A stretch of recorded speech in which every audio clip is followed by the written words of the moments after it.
Hi, this is Pastor Carl Johnston with the Atlanta, Ebenezer, and Hopedale United Methodist Churches, the Prairie Winds Parish. It's Wednesday, and for our devotions today, we're looking at another question. This week, on Monday and Tuesday, we looked at questions, and today we're going to look at another question.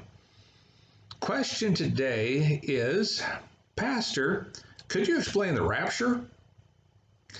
In the next 5 to 7 minutes, I'm going to do my best. I do enjoy a challenge. The rapture.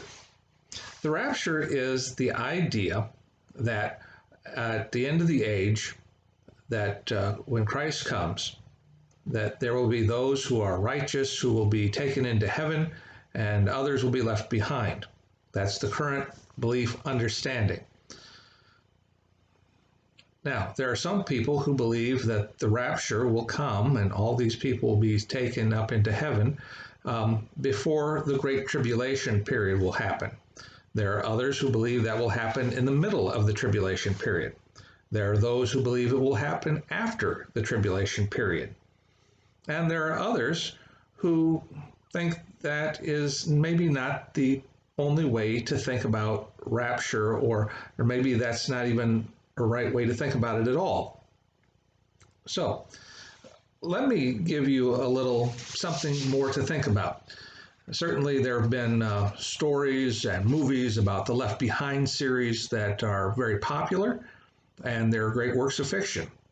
They're stories based on a theological idea.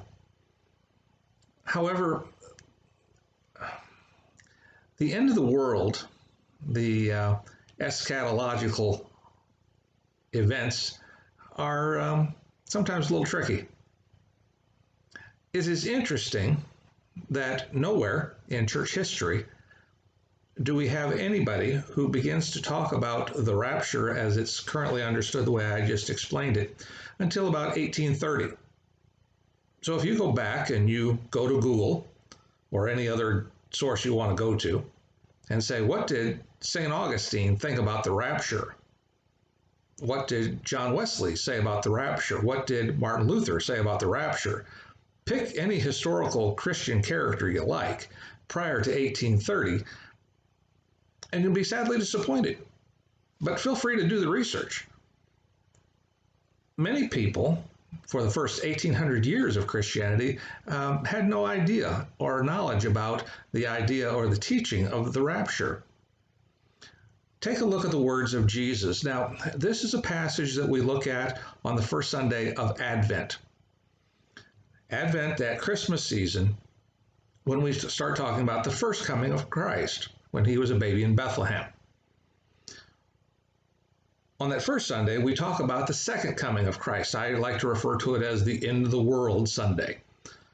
These are the teachings of Jesus. Red letters, Matthew 24, verses 36 to 44. But about that day and hour, no one knows, neither the angels of heaven nor the Son, but only the Father. For as the days of Noah were, so will be the coming of the Son of Man. For as in those days before the flood, they were eating and drinking and marrying and giving in marriage until the day Noah entered the ark.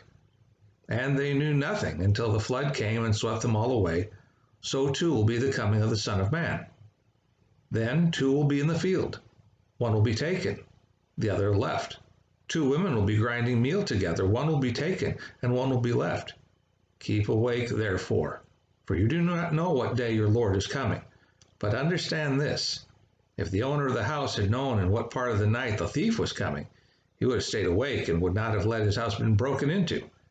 Therefore, you also must be ready, for the Son of Man is coming at an unexpected hour. Now, this passage is one that we preach and teach early in December or late November, the end of the world Sunday. We believe, as all Christians do historically, that in communion we have the mystery of faith. Christ has died, past tense. Christ is risen, current, present tense. Christ will come again. And we do believe in the return of Jesus Christ. We have believed in that ever since the day of ascension. But Jesus is teaching his disciples then and now that The return will be like the days of Noah. Now, think about this. The people who were left behind were the people on the ark: Noah, his wife, and his family. The people who were taken away were those outside of the ark, who could no longer tread water. Those were the ones who were destroyed. So for about 1800 years, this passage about one will be taken, two will be in the field, one will be taken, one will be left. The one who is left behind is the one who is righteous, and those who are taken away are the unrighteous. So a little different way to think about it. But it really asks another question, a deeper question about the end of life, the end of the world. There will come a time when we believe Christ will return. We believe with all of our hearts. But we also know that if we don't live that long, that there will come a time when Christ will come for us, when our death will come. And our lives are to be lived as practice for the life to come.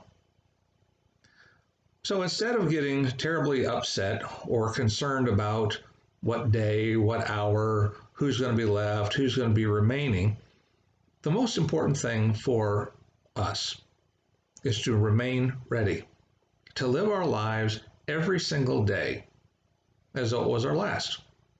Because someday we'll be right. And that's something for you to think about.